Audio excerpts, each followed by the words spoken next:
Muy buenos días, estimados estudiantes. Bienvenidos una vez más a la clase de Historia tercer año. En- bueno, ya a puertas, ¿no? de dar la prueba final, ¿no? De dar la prueba final. Lo que vamos a ver, pues, ¿no? Ya estamos en la parte de Historia Universal. No sé cómo estarán ya mandando lo que son las actividades.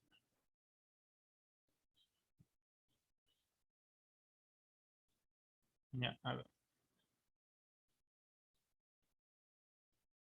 No están, como digo. Ya, a ver. Estamos viendo que las causas de las independencias, ¿no? de Latinoamérica fueron porque también en alrededor del mundo hubo la Revolución Francesa, ¿no? Por ejemplo, a ver, vamos a ver quiénes fueron estos revolucionarios que ayudaron, pues, ¿no? Ayudaron, pues, ¿no? A que, ¿cómo se llama? Que en Europa surjan las revoluciones, las independencias.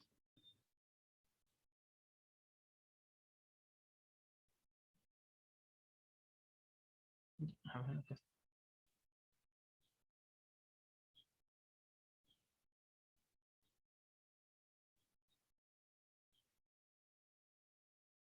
La ilustración. ¿A qué se deberá la ilustración, no? ¿A qué se deberá la ilustración? Pues, ¿no? A ver, ilustre, siempre hemos escuchado esa palabra, ¿no? Ilustre, ilustración. ¿A qué se deberá, a ver, ¿no? ¿A qué se deberá esto, aquello, ¿no? ¿A qué se deberá la ilustración?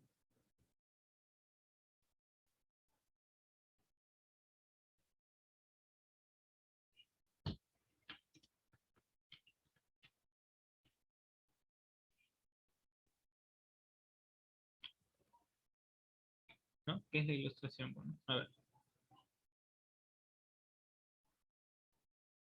ver, piensen bien bonito, ¿no?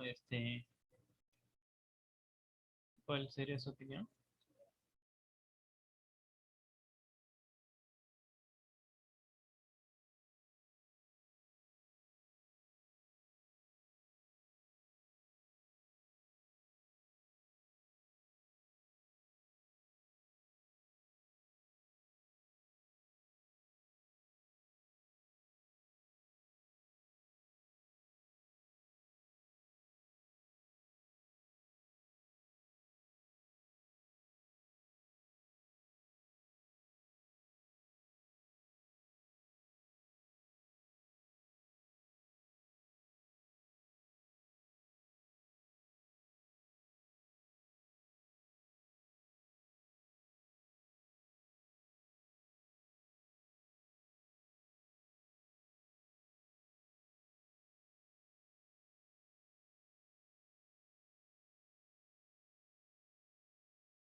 A ver, la ilustración, ¿no? Fue un movimiento cultural, intelectual, primordialmente europeo, que nació a mediados del siglo XVIII y duró hasta los primeros años del siglo XIX. Fue especialmente activo en Francia, Inglaterra y Alemania. Inspiró profundos cambios culturales y sociales, y uno de los más drásticos fue la Revolución Francesa. Se denominó de este modo por su declarada finalidad de disipar las tinieblas de la ignorancia de la humanidad mediante las luces del conocimiento y la razón.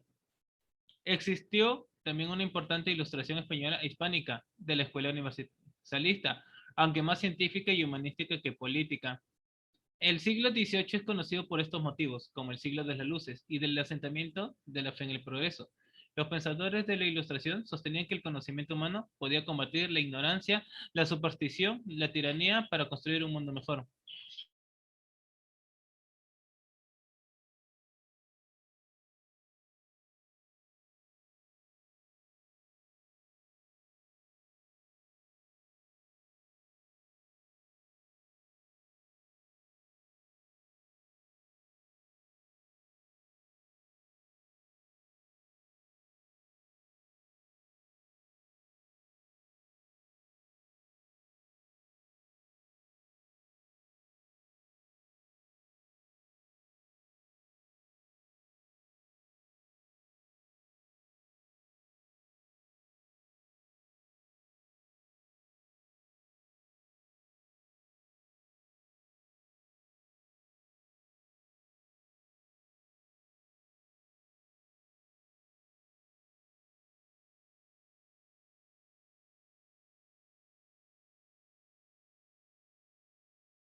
¿no? Los pensadores de la Ilustración sostenían que el conocimiento humano podía combatir la ignorancia, la superstición y la tiranía para construir un mundo mejor. La Ilustración tuvo una gran influencia en aspectos científicos, económicos, políticos y sociales de la época. Este tipo de pensamiento se expandió en la burguesía y una parte de la aristocracia a través de nuevos medios de publicación y difusión, así como reuniones realizadas en casa de gente adinerada o aristocráticas en las que participaban intelectuales y políticos a fin de exponer y debater acerca de la ciencia, filosofía, política o literatura.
La ilustración, en frase de uno de los más importantes representantes de Lemberg, lo discutió, analizó y agitó desde las ciencias profanas a los fundamentos de la revelación, desde la metafísica a las materias del gusto, desde la música hasta la moral, desde las disputas escolásticas de los teólogos hasta los objetos del comercio, desde los derechos de los príncipes a los de los pueblos, desde la ley natural hasta las leyes arbitrarias de las naciones, en una palabra, desde las cuestiones que más nos atañen a las que nos interesen más débilmente. Esto mismo nos indica que más que el contenido mismo de sus doctrinas, lo original del movimiento fue la forma de pensamiento y valoración. Por ejemplo, ¿no? Ahorita se anda criticando mucho de lo que a veces uno dice, pues, ¿no? Sí, en redes sociales se anda viendo, ¿no? No puedes publicar nada porque tal vez puede ser que ofendas a alguien. No sé, ¿ustedes qué opinan? A ver cuál sería su pensamiento de acuerdo a ello.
A ver, ¿no? Según las interpretaciones marxistas, entre cuyas opciones se encuentra la luz sin Goldman, la ilustración puede ser definida como una etapa histórica de la evolución global del pensamiento burgués.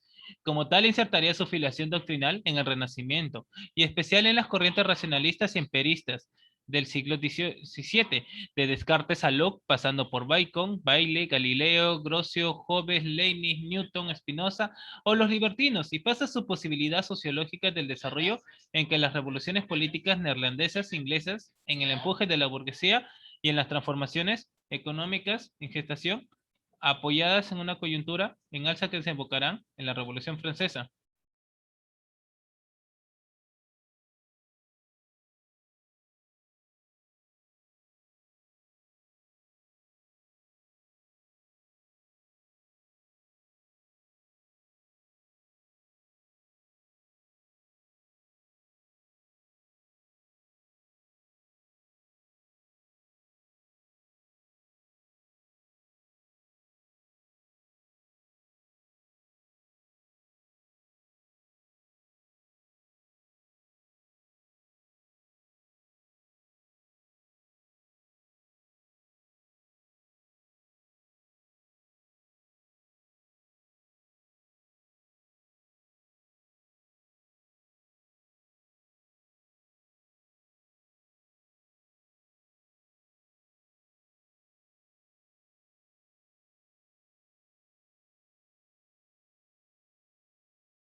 Desde Gran Bretaña, donde algunos de los rasgos esenciales del movimiento se dieron antes que era en ningún otro lugar. La ilustración se asentó en Francia desde la anglofilia, fue difundida por Voltaire y produjo en Francia un cuerpo ideológico. El enciclopedismo y las más difundidas personalidades, Montesquieu, Diderot, Rousseau, Buffon. Ahora bien, la filosofía ilustrada más sólida fue sin duda la más tardía alemana.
Ahora bien, la filosofía no ilustrada más sólida fue sin duda la más tardía, alemana, que con Kant culminaría la creación del pensamiento propiamente moderno, ya muy por encima de la ideología enciclopedista. La ilustración también dio sus frutos propios en otros lugares europeos y americanos. En ocasiones se recrearon proyectos ilustrados más o menos autónomamente, pero en la mayoría de casos vinculados al pensamiento inglés, y sobre todo en lo que se refiere a la ideología enciclopedista, a Francia, así en Países Bajos, Polonia, Rusia, Suecia, la península italiana y la ibérica, o en sus colonias americanas. Desde el punto de vista sociopolítico, fueron frutos condicionados por el grado de desarrollo ideológico adquirido por el momento del lanzamiento de la nueva ideología y por el proceso interno. Seguido a lo largo de su desarrollo, y si la ilustración alemana fue por necesidad teórica de asimilación lenta y compleja, el ideologismo ilustrado lo fue rápido, y con la superficialidad característica que la amparaba en la vida mundana de la moda y las costumbres. En España, la ilustración coincidió con los reinados de Fernando VI y Carlos III. Si bien la decadencia profunda en que se encontraba el país en el punto de partida obstaculizó una posterior eclosión. El auge dinámico de algunas de sus zonas geográficas, especialmente Cataluña, a lo largo del periodo de la actuación coadyuvante, aunque tímida del poder político, facilitaron la aparición de un nutrido y valioso grupo de ilustrados.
Ve, está pasando temblor.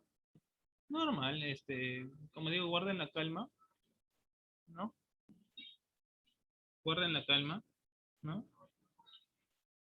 O sea, digamos, no me asusto si, a menos que pase un terremoto. Bueno, no me he asustado desde el terremoto del 2006, pero sí, como saben, ¿no? Estamos cerca de las líneas, estamos en estas, en las placas tectónicas.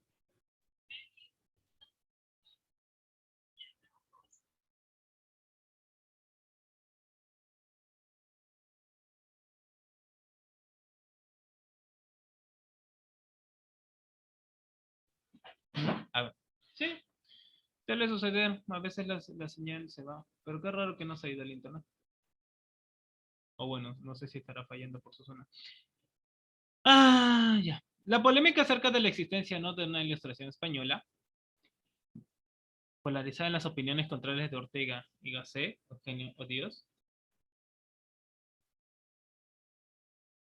más el añadido de una escasamente articulada investigación, posterior durante la gran parte del siglo XX, atendía a razones más políticas que científicas, y tuvo como consecuencia un gran retraso en el reconocimiento de la existencia y reconstrucción de una sólida internacionalizada ilustración española o hispánica, tanto humanística como científica, empirista y cristiana, progresista pero muy escasamente política. Una tardía ilustración universalista de gran envergadura, encabezada por Juan Andrés, creador de la historia universal de las letras y las ciencias, Lorenzo Herbas y Antonio Eximeo, constructores de hecho de la comparística moderna.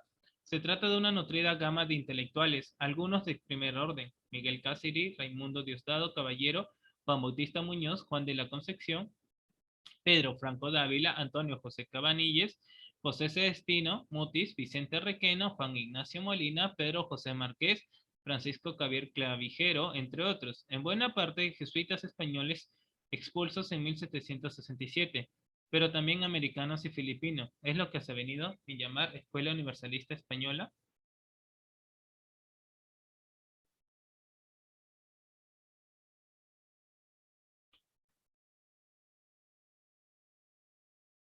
Escuela Universalista Española del siglo XVIII. A Hispanoamérica llegaron las ideas de la ilustración a través de la metrópoli. Existe junto al marbete de la ilustración española el más general de ilustración hispánica que abarca tanto el español como el hispanoamericano. En los ámbitos de la política y la economía, las reformas impulsadas por el despotismo ilustrado a finales del reinado de Fernando VI y durante el de su sucesor, Carlos III, tenían por objeto reafirmar el dominio efectivo del gobierno de Madrid sobre la sociedad colonial y contener o frenar el ascenso de las élites criollas. Las autoridades españolas procedían a una explotación más sistemática y profunda de las colonias. Procuraban además fortalecer y aumentar la marina de guerra y establecer unidades de ejército regular español en las diversas regiones de América.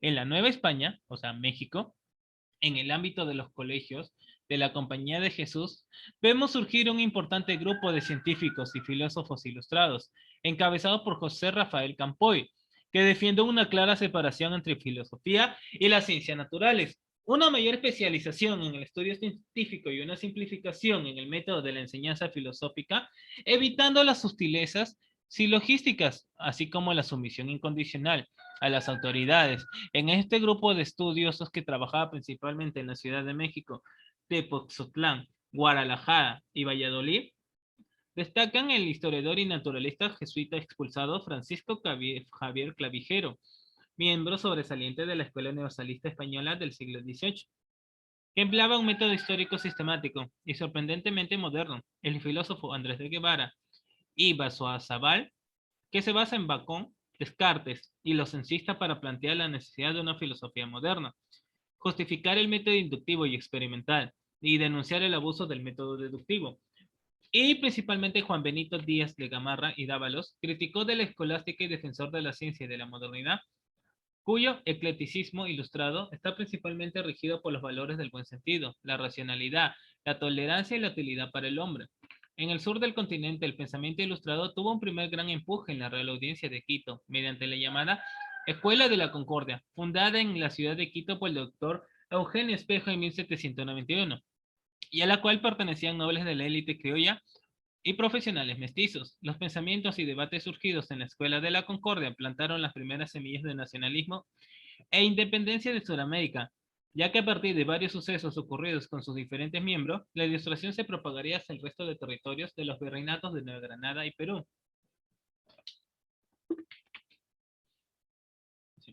El término ilustración se refiere específicamente a un movimiento intelectual histórico.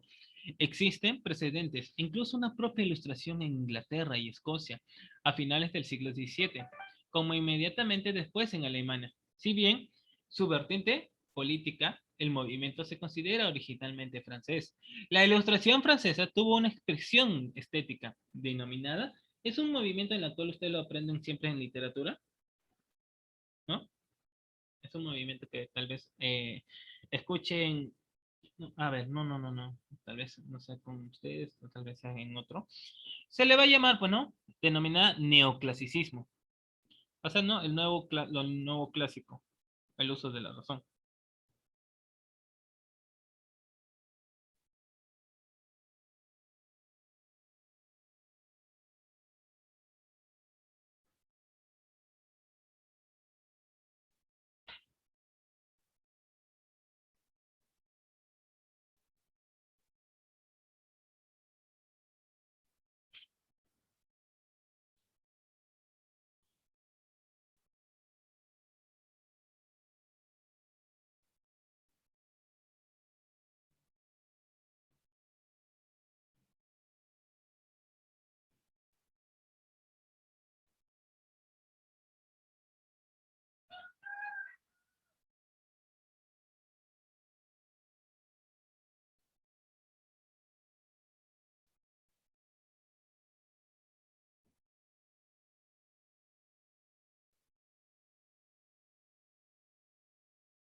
¿No? A ver.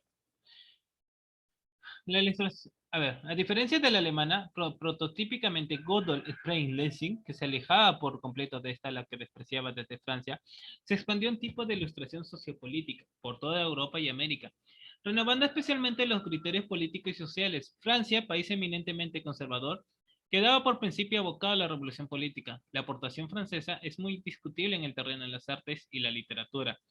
La estética como disciplina es una de las grandes invenciones dieciochistas inglesa y sobre todo alemana, especialmente a partir de Alexander Gottfried Baumgartner.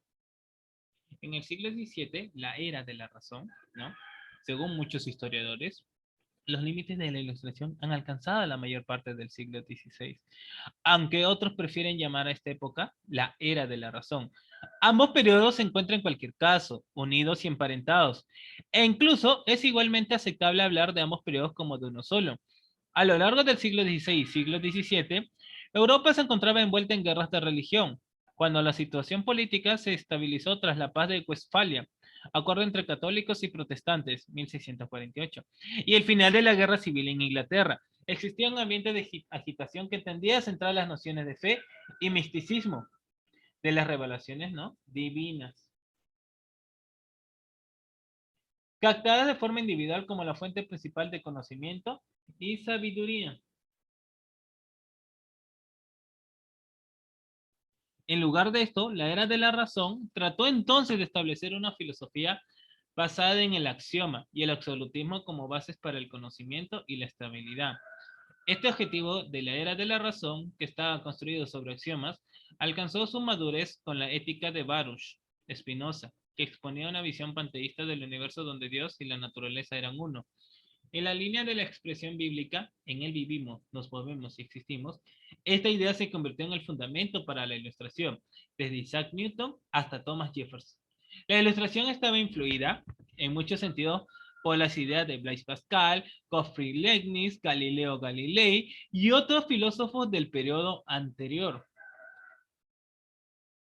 ¿no? O sea, digamos, estaban no solo se influenciaban, aparte, digamos, cuando ustedes algún, no sé si ya llevaron o llevarán, pues no, cuando lleguen después del romanticismo, pues verán, no, no, no, a ver, llevarán por una clase que se llama neoclasicismo, ¿no? O sea, digamos, ahí choca con lo que es la ilustración.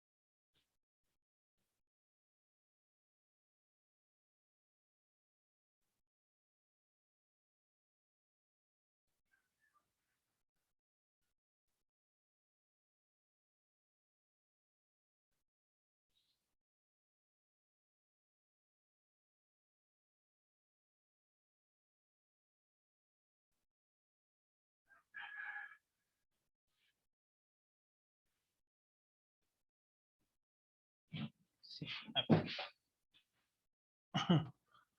No, no se asusten, como digo, ¿no? Del templo. Es normal, ya estoy acostumbrado.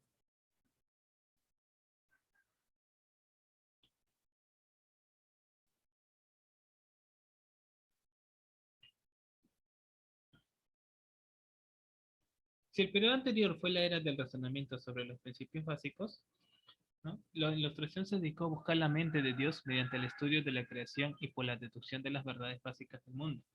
Esta visión, de algún modo, puede haber llegado hasta nuestros días, en los que la creencia de los individuos en las verdades es más provisional.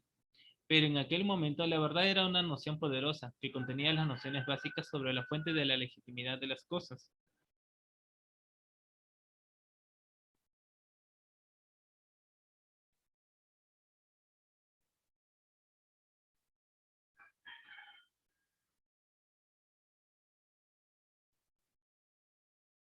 Esta visión, de algún modo, puede haber llegado hasta nuestros días, en los que la creencia de los individuos en las verdades es más provisional, pero en aquel momento la verdad era una noción poderosa, que contenía las nociones básicas sobre la fuente de la legitimidad de las cosas. Pues con ese era solo el pensamiento.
A ver, ¿no?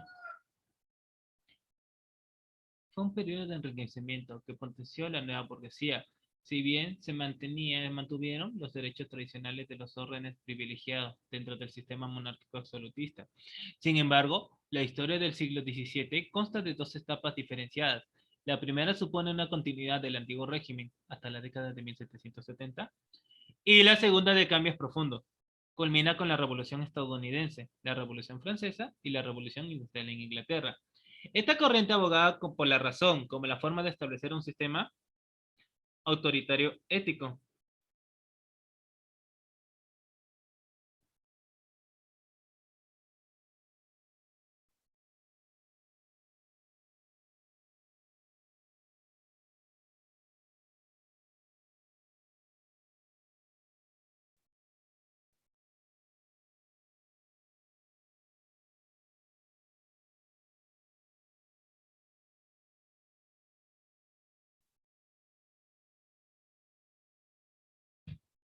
¿Sí? A ver.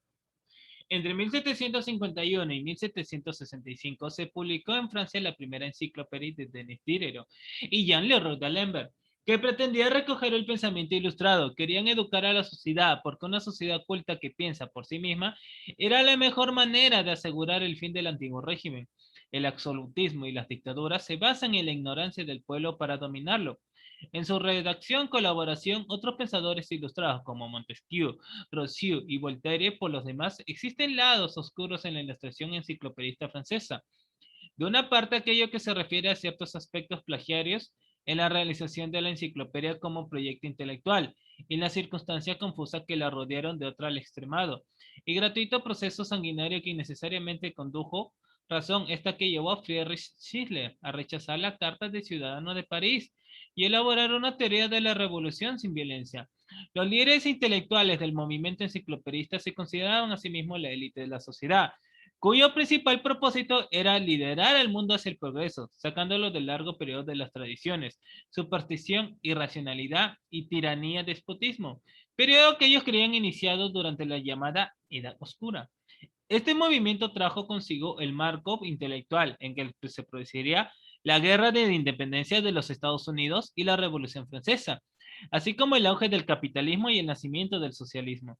Frente a la dominante música del barroco europea, las artes en Francia responderán al movimiento neoclásico y rococó.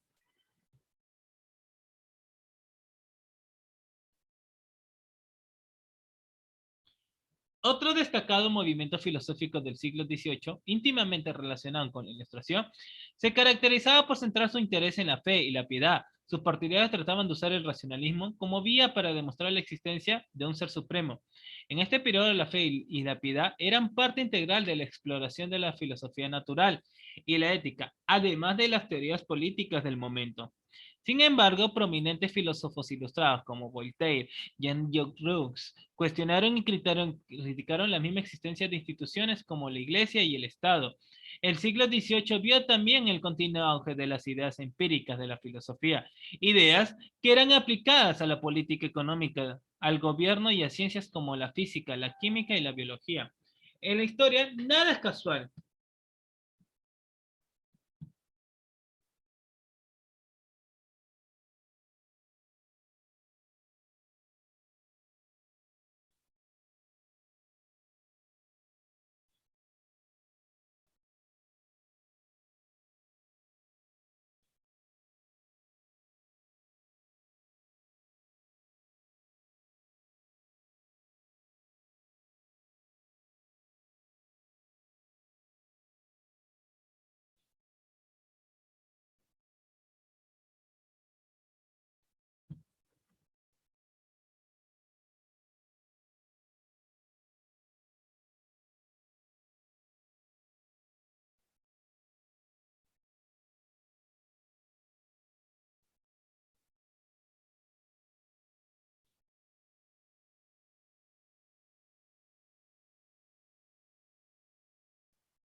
A ver.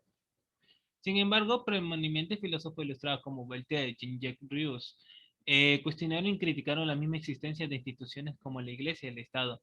El siglo XVIII vio también el continuo auge de las ideas empíricas en la filosofía, ideas que eran aplicadas a la política económica, al gobierno y a ciencias como la física, la química y la biología. En la historia nada es casual. Un hecho es consecuencia inevitable de otros que lo procedieron.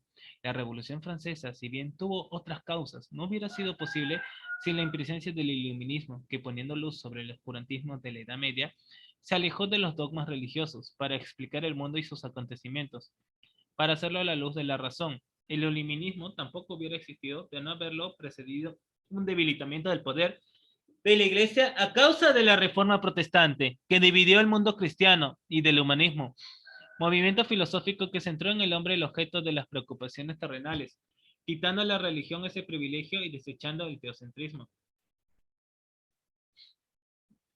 Sí.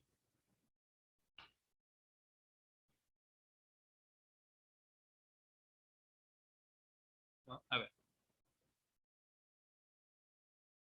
vamos a ver, bueno, los precursores acerca de la ilustración, porque digamos, esto no se basó en, ¿no? Ya que se ha dicho que socialmente la ilustración se haya escrito en el ámbito de la burguesía ascendente, pero sus animadores no fueron ni todas las capas burguesas, ni solamente estas. Por un lado, tuvo sus adversarios en determinados sectores de la alta burguesía comercial, como por ejemplo el dedicado al tráfico negrero, y por otra parte ciertos elementos del bajo clero o de la nobleza cortesana, caso del conde de Aranda de España o de los Argenson en Francia, e incluso el propio aparato estatal de despotismo ilustrado, Federico II, Catalina II, José II. La apoyaron, aunque en este último caso en sus manifestaciones más tímidas, muchas veces como simple arma de política internacional.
¿No? A ver.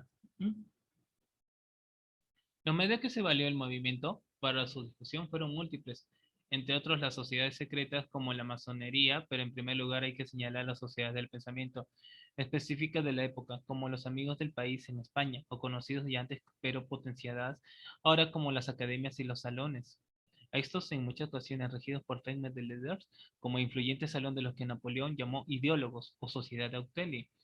Otros vehículos de enorme importancia fueron la prensa periódica y la internacionalización de las ediciones. Por otra parte, la independencia económica del profesional de las letras, antes sujeto al mecenazgo, dio mayor autonomía de su pensamiento, aunque existieron diversas tendencias entre los ilustrados, que a veces dieron lugar a largas polémicas entre ellos, por ejemplo, en torno a los problemas de la propiedad que enfrentó los fisiócratas y utópicos, y en amistades duraderas como la de Diderot Rousseau, reconocieron también una línea maestra común que los hizo solidarios en su lucha. Su arma es la razón, desprovista de contenido preestablecido y convertida en un seguro instrumento de búsqueda, cuyo poder no consiste en poseer, sino en adquirir, libido siendi. Con ella luchan contra la superstición, las formas religiosas tradicionales y reveladas, llegando al deísmo o al ateísmo, al argumento de autoridad y las estructuras políticas y sociales anquilosadas, intentando eliminar cualquier elemento de misterio, extrañeza o milagro. Es por lo tanto una ideología antropocéntrica. Pope diría que el estudio propio del género humano, ¿no?, es el hombre, llena de un optimismo activo frente al futuro, porque cree en el progreso conseguido a través de la razón, en la posibilidad de instaurar la felicidad en tierra y de mejorar a los hombres de por sí buenos. En este sentido es un movimiento entusiasta, basado no en un frío racionalismo, sino convencido de la que sensibilidad como actitud para la emoción es una potenciadora de la razón. Si viene guiada por la experiencia, a medida que el espíritu adquiere más luces, el corazón adquiere más sensibilidad. Se lee en la enciclopedia, artículo Foy. Al mismo tiempo, la ilustración, forma de pensamiento de una economía de intercambio basada en el contrato comercial. Tiene como rasgos distintivos el individualismo, el igualitarismo formal, el universalismo naturalista, la tolerancia y el postulado de la libertad.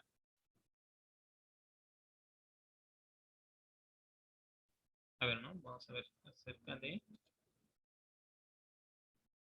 Entre los precursores destaca Isaac Newton, ¿no? Aunque salió algo de mala imagen, ¿no? Isaac Newton. ¿Por qué se le conoce a Isaac Newton? A ver, famoso. Pero ¿por qué se le conoce a Isaac Newton? A ver, acuérdense un poquito de historia. También lo han llevado en ciencia, tecnología, ambiente, no en física. No, en física, química.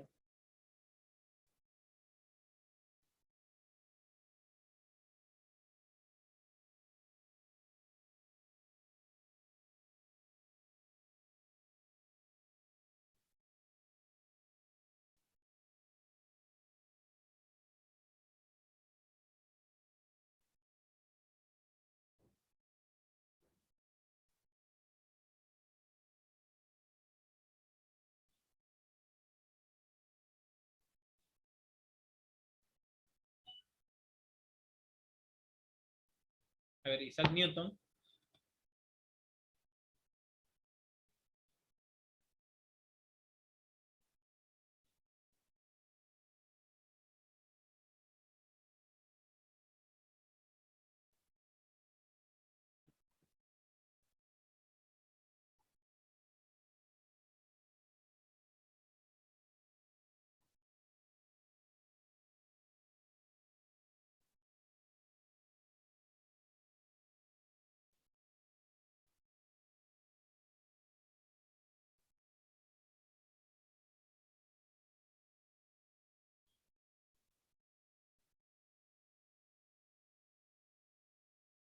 Sí, a ver, Isaac Newton.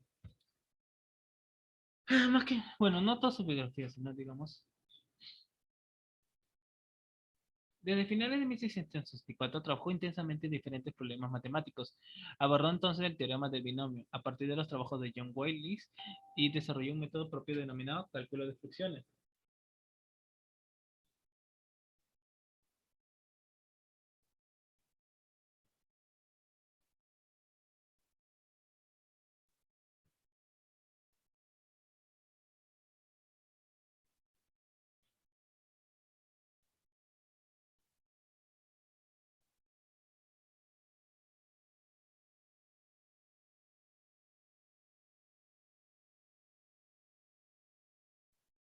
¿No? Retirado, a ver.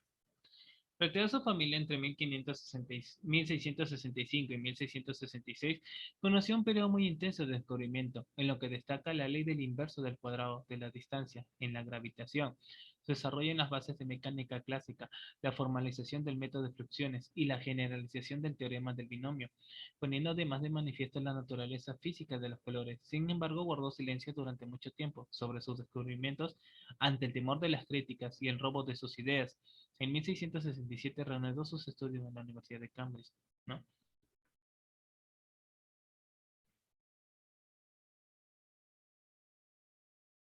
Newton fue el primero en demostrar que las leyes naturales que gobiernan el gobierno de la Tierra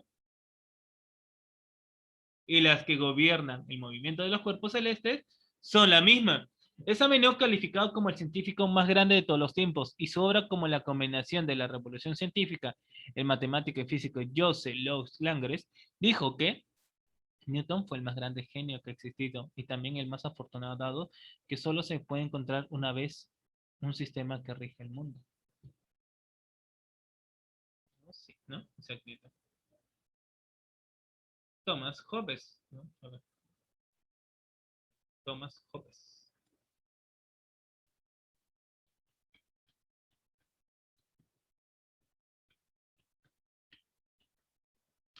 Fue Thomas Hobbes, ¿no?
No, a ver, Thomas Hobbes.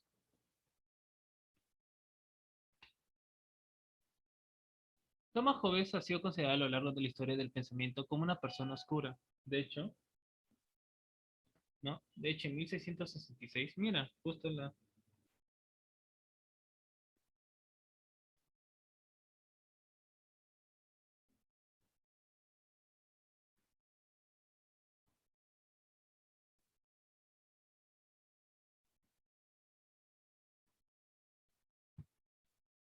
No, a ver, desde 1666 en Inglaterra se quemaron sus libros luego de haber sido tachado de ateo.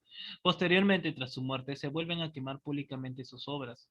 En vida, Hobbes tuvo dos grandes enemigos con los que mantuvo fuertes tensiones, la Iglesia de Inglaterra y la Universidad de Oxford. La obra de Hobbes, no obstante, es considerada como una de las fundamentales en la ruptura con la línea de la Edad Media y el inicio de la modernidad.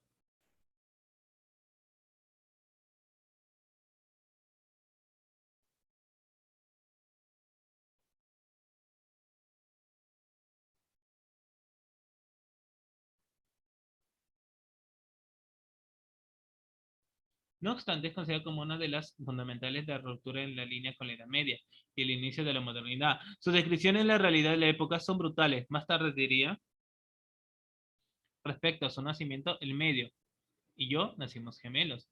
La frase alude que su madre dio a luz a forma prematura por el terror que infundía la Armada Invencible española, que se acercaba a las costas británicas. Aunque sobre todo conocido por su filosofía política, Thomas Hobbes escribió acerca de una gran cantidad de campos como historia, geometría, teología, ética, filosofía general y ciencia política.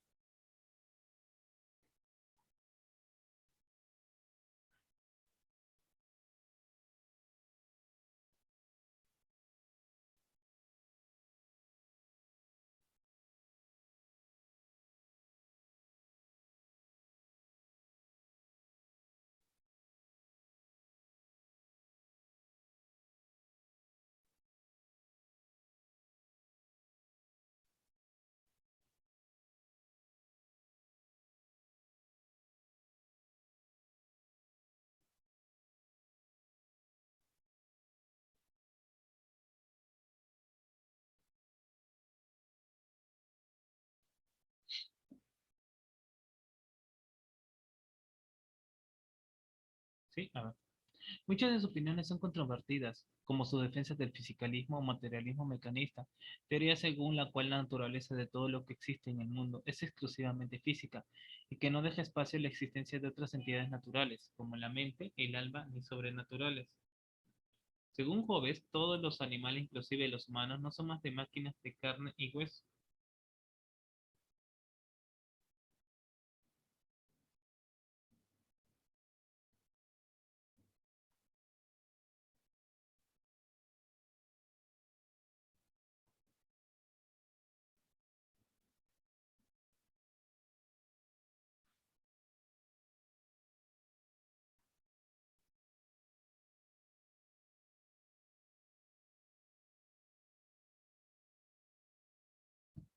A mediados del siglo XVII, época de que Hobbes escribía, esta teoría metafísica gozaba de una mayor aceptación. El conocimiento de las ciencias físicas aumentaban a gran velocidad y aportaban explicaciones cada vez más claras sobre fenómenos que antes eran confusos o malinterpretados. Hobbes estuvo siempre en contacto con la Real Sociedad de Londres, ente científico fundado en 1660. Había conocido a pensadores franceses como Marie Mersenne, Pierre Gassendi, Descartes y al astrónomo italiano Galileo Galilei, a quien se considera como padre de la ciencia moderna, y estaba muy vinculado a Francis Bacon, cuyo pensamiento había contribuido a revolucionar la práctica científica. En el campo de la ciencia y de las matemáticas, Hobbes vio la contrapartida perfecta para la filosofía escolástica medieval, que había tratado de reconciliar las aparentes contradicciones entre la ciencia y la fe. Al igual que muchos pensadores de la época, creía que la ciencia no tenía límites y que gracias a ella cualquier fenómeno de la naturaleza del mundo podría recibir una explicación formulada científicamente. El hombre es una máquina, dice, ¿no? Hobbes afirma que el universo, es decir, toda la masa de las cosas, es corpóreo, posee un cuerpo material. Defiende la idea de que cada uno de los cuerpos posee longitud, dureza y profundidad, y que lo que no tiene cuerpo no forma parte del universo. Aunque Hobbes afirma que la naturaleza de todo es puramente física, no dice que el hombre pueda percibir todo lo físico. Declara que algunos cuerpos y objetos, a los que llaman espíritus, son imperceptibles, aunque ocupen espacio y tengan dimensiones físicas. Y algunos de ellos son espíritus animal y son responsables de la mayoría de la actividad animal, especialmente de la humana. Estos espíritus animales se mueven alrededor del cuerpo y transmiten información. Hobbes defendió el concepto de que los seres humanos son puramente físicos y por consiguiente está regido por las leyes del universo. En estos dos conceptos su pensamiento es parecido al de Spinoza. Sin embargo, se diferencia en gran medida de este al afirmar que el ser humano es más que una máquina biológica. Hobbes interpretó la naturaleza mental presentando una visión general y bastante esquemática de lo que pensaba que la ciencia acabaría revelando. Incluso así, tan solo consigue descubrir ciertas actividades mentales como el apetito, la visión y la motricidad voluntaria. Todos ellos fenómenos que se pueden explicar desde el punto de vista mecanicista. Según Hobbes, la persona se mueve continuamente para alcanzar sus deseos. Este movimiento se clasifica en dos tipos: el acercamiento, cuando la persona se acerca a las cosas que desea, y el alejamiento, cuando ésta se aleja de las cosas que ponen en peligro su vida. Así dice que la sociedad está siempre en movimiento. Así, grande. John Locke. ¿No? John Locke, a ver, ¿no? ¿Cuál fue su aporte?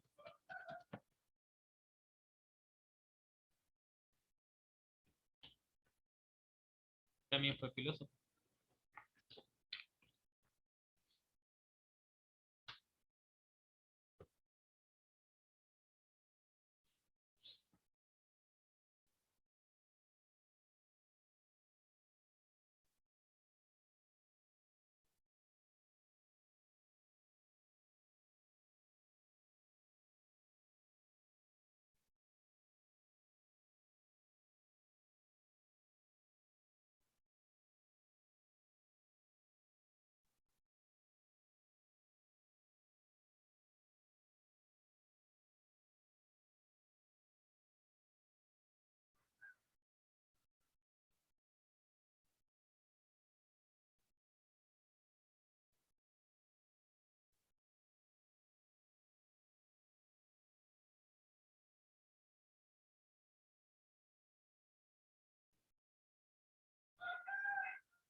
ver, John Locke, ¿no? No estoy hablando mucho de su biografía ni nada, sino digamos.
No, a ver, John Locke.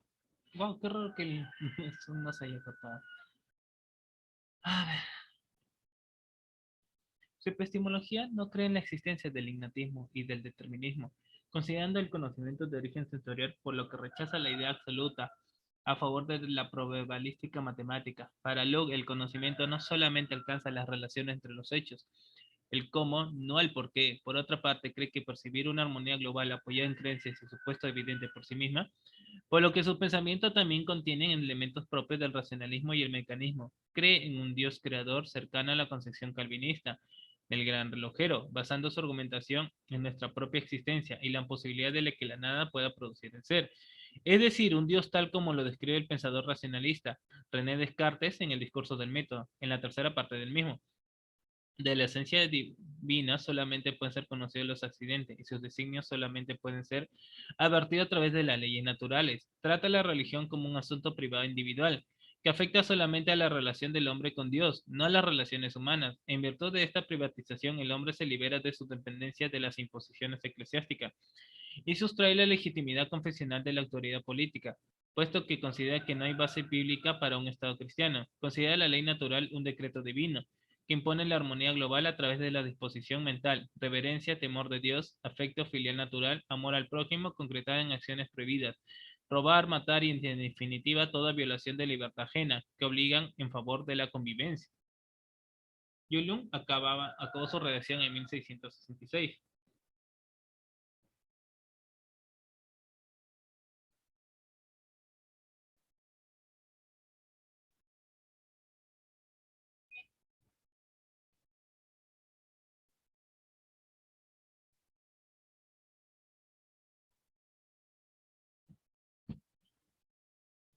¿No?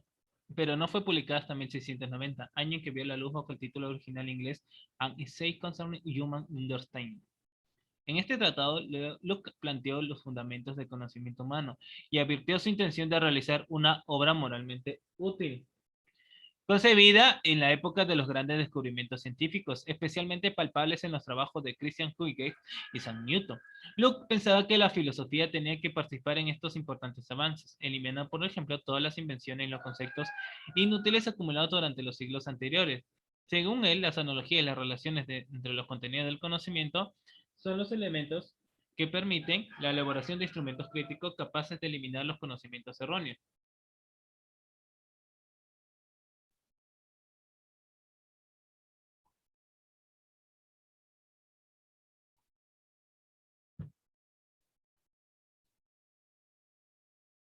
Debido a su característico empirismo analítico, se opuso a las concepciones puramente mecanicistas y sistemáticas cartesianas, y pese a ser cuestionado por Gottfried, Hilbert, Leibniz, su influencia sobre los filósofos de la Ilustración fue considerable. En el primer libro del ensayo, Locke insistía en la necesidad de prescindir a consideraciones a priori, y en oposición a René Descartes afirmaba que no existen conocimientos innatos y que solo debe ser tenida en cuenta la experiencia. Luke criticó la versión de Descartes del argumento del sueño, contra el argumento que las personas no pueden tener dolor físico en los sueños como lo hacen en la vida. En el segundo libro propuso que la sensación o ideas de la sensación, las impresiones hechas en nuestros sentidos por los objetos exteriores, la reflexión o ideas de la reflexión, reflexión del espíritu sobre sus propias operaciones a partir de las ideas de sensación, se fundamentan en la experiencia.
No, a ver.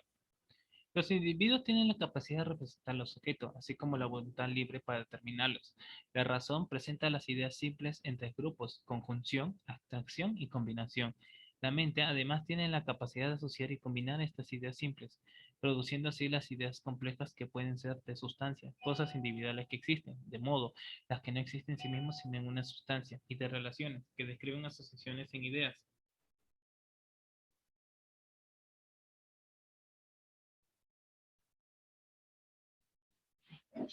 En el tercer libro se interesaba por la relación entre el lenguaje y el pensamiento, en la formación intersubjetiva del conocimiento. Las palabras remiten las ideas generales, que son evidenciadas por sustracciones sucesivas de sus particularidades circunstanciales. Distinguía entre las esencias nominales, que son complejas y establecidas para servir la selección y clasificación de las ideas, y las esencias reales, para usos de la metafísica, inaccesibles a la razón, la cual no puede tener acceso a su conocimiento. En el cuarto libro trataba de averiguar lo que se establece a partir del acuerdo o desacuerdo entre dos ideas, ya fuera por intuición, por demostración racional, por conocimiento sensible. La confrontación prácticamente permite despejar la duda. No son conexión entre las ideas nacidas de cualidades sensibles, lo que percibimos. De hecho, el conocimiento humano se basa en las definiciones que dan las cosas llamadas reales. El saber humano es pues limitado. Solo el conocimiento proporcionado por los sentidos puede indicar lo que de realidad hay en objetos del mundo. La verdad es cuestión solo de palabras, mientras que la realidad interesa a los sentidos. A falta de algo mejor para paliar la limitación de las posibilidades cognitivas de la realidad, se puede intentar utilizar en un discurso la noción de cosas probables. Para Luke, Dios es el resultado de una inferencia, y las enseñanzas resultantes de la fe deben estar de acuerdo con la razón. Ateísmo y escepticismo están pues muy presentes en John Locke, como en la mayor parte de los empiristas ingleses, ¿no? A ver, ¿qué acotación pueden dar, no? Porque, digamos, yo respeto todos los pensamientos, ¿no? Uno puede pensar diferente al otro.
¿No? Que de los tres hasta ahorita, ¿cuál les ha gustado? Pues, ¿no?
No, esos tres precursores.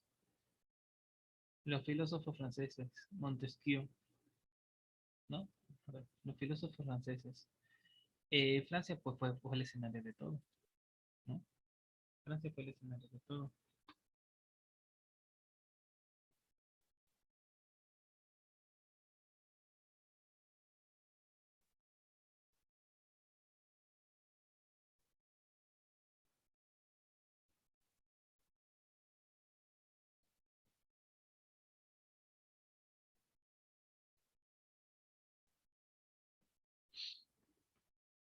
No, Montesquieu.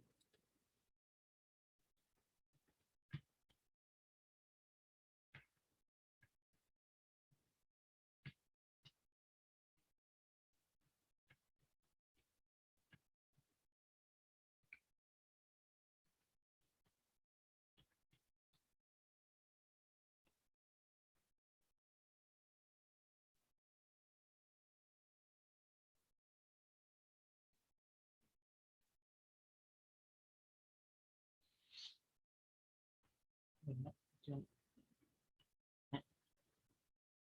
también con el temblor de hoy día, ¿no? Sí, llega a pasar, ¿no? Como digo, pero hay que guardar la calma, ¿no? Hay que guardar la calma. Y si pensaste que el temblor solo, digamos, que fue el anuncio, ¿para qué? Para el día que ya se vienen las evaluaciones.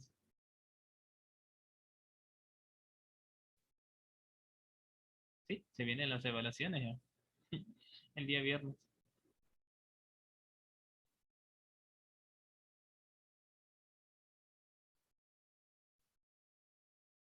El día viernes vienen las evaluaciones finales, ¿no? O bueno, no sé si están en evaluaciones con otros docentes.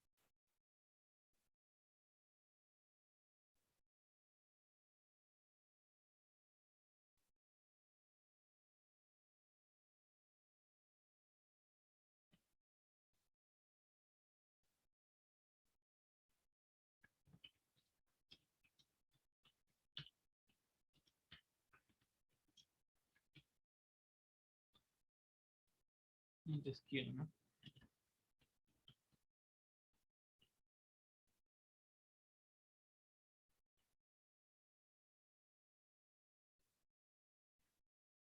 Charles Lois de Seconda, señor de la Brede y Bron de Montesquieu. Sí, digamos que a veces uno se pone unos seudónimos o para que...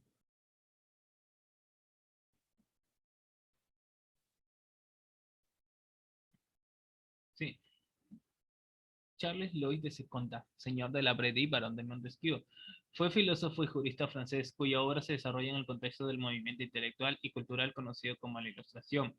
Fue uno de los filósofos y ensayistas ilustrados más relevantes, en especial por la articulación de la teoría de la separación de poderes, que ha sido introducida en algunas constituciones de varios estados, con mayor influencia en la Constitución de los Estados Unidos. Su pensamiento debe ser enmarcado dentro del espíritu crítico de la Ilustración francesa, patente en rasgos como la tolerancia religiosa, la aspiración de libertad y su concepto de la felicidad en el sentido cívico, si bien se desmarcará de otros autores de la época por su búsqueda de un conocimiento más concreto y en empírico en oposición a la extracción y métodos deductivos dominantes. Podemos decir que como difusor de la Constitución inglesa y teórico de la separación de poderes, se encuentra muy cercano al pensamiento de Locke, en tanto que como autor de las cartas persas podría sustituirse próximo a Saint-Simon. Sin embargo, el pensamiento del señor de la Brede es complejo y tiene esa personalidad propia que le convierte en uno de los pensadores más influyentes en el seno de la historia de las doctrinas políticas.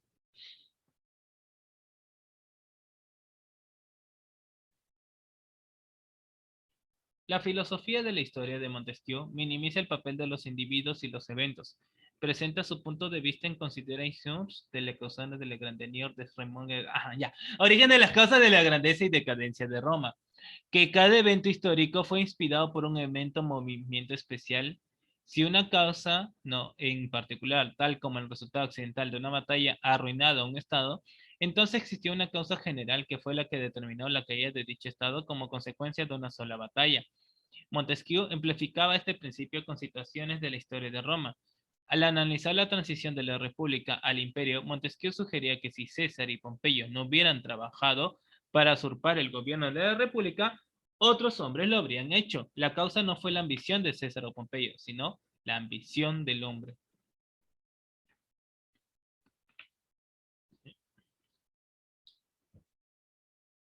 Eso sí, digamos, ¿no? La ambición del hombre. Sí, el hombre es ambicioso. Yo también, no puedo decir que no, pero ambicioso para tener cosas, ¿no? Digamos, hay ambición buena, pero hay otros que son buenos, digamos, ambición te lo quito, así como el de los rateros, pues, ¿no?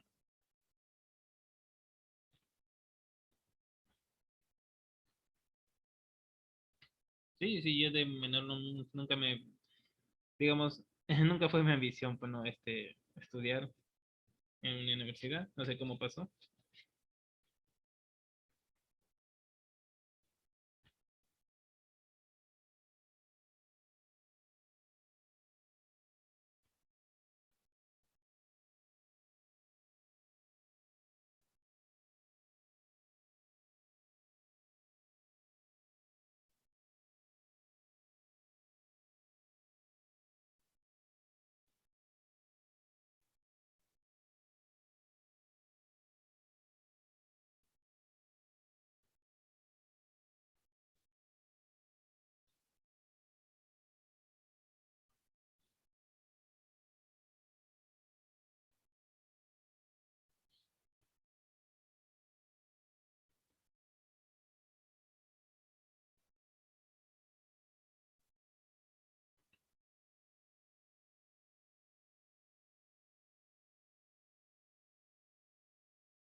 A ver, Montesquieu desarrolló las ideas de John Locke acerca de la división de poder en su obra El espíritu de las leyes.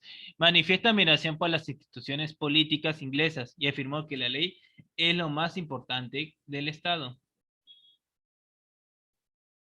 Las cartas persas se publican en 1721 con 32 años y su éxito es fulminante en la sociedad francesa de la época de la regencia de Luis XV de Francia. Ingresa en la Academia Francesa en 1727 y se traslada a Inglaterra en 1729, siendo elegido miembro de la Royal Society. Sus 3 años en Inglaterra resultan cruciales para su desarrollo intelectual. En 1734 publicó las consideraciones sobre las causas de la grandeza y la decadencia de los romanos, pero su obra magistral fue El espíritu de las leyes, que publicó en Ginebra en 1748. Después de 14 años de trabajo, esta obra sufrió duras críticas, sobre todo por los jansenistas y los jesuitas. A estos ataques Montesquieu replicó en 1750 con una defensa de esta obra, lo que no evitó más tarde fuera censurada por Roma en 1751.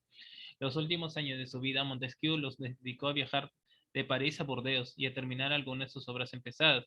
Dos son fundamentalmente los que puntos diferentes autores insisten en señalar la aportación original de Montesquieu, el estudio científico de las sociedades humanas. Montesquieu comete la tarea científica de describir la realidad social según un método analítico y positivo, que no se detiene en la pura descripción empirista de hechos, sino que intenta organizar la multiplicidad de datos de la realidad social en un reducido número de tipos, dar una respuesta sociológica a la aparente diversidad de los hechos sociales, bajo el supuesto de que existe un orden o causalidad de estos hechos susceptibles de una interpretación racional.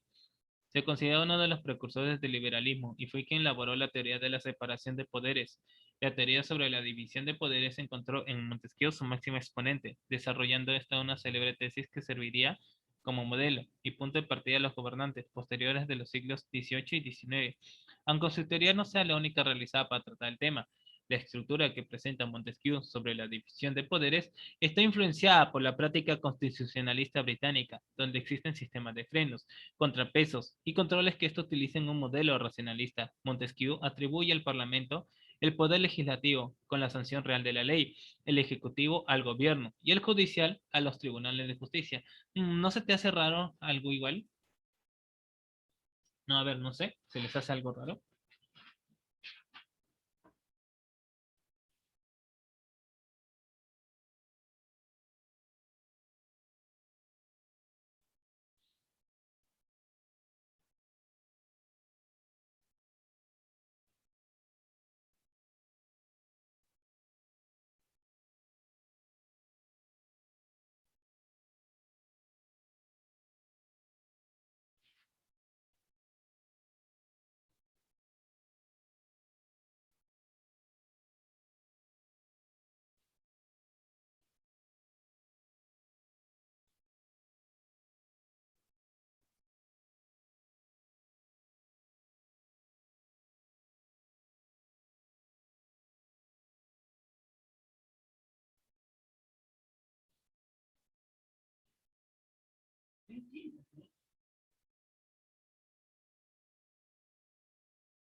A ver, ¿no? Eh, a ver, nos falta un minuto.